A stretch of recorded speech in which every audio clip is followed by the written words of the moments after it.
Hi, my name is Maggie, and two words that I would use to describe me are vulnerable and rescued. At the beginning of my sophomore year in high school, I would consider my relationship pretty strong with God.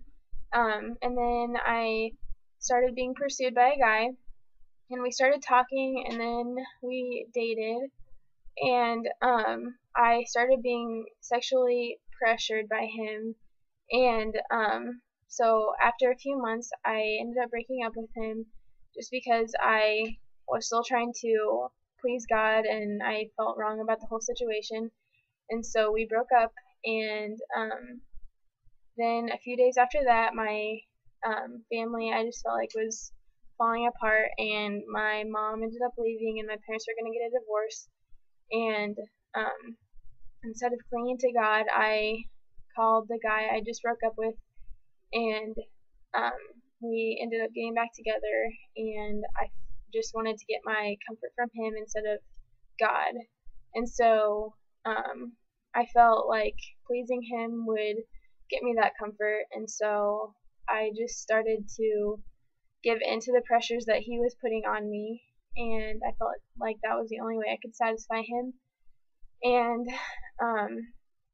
so I just kept finding myself giving more of myself up to him, and then after a while, I just felt like I wasn't even satisfying him anymore, and so after a while, I just felt that God was just trying to tug me away from the situation, and I would just try to block it out and not listen to it. I would just try to focus on what I wanted and not what God really had in store for me.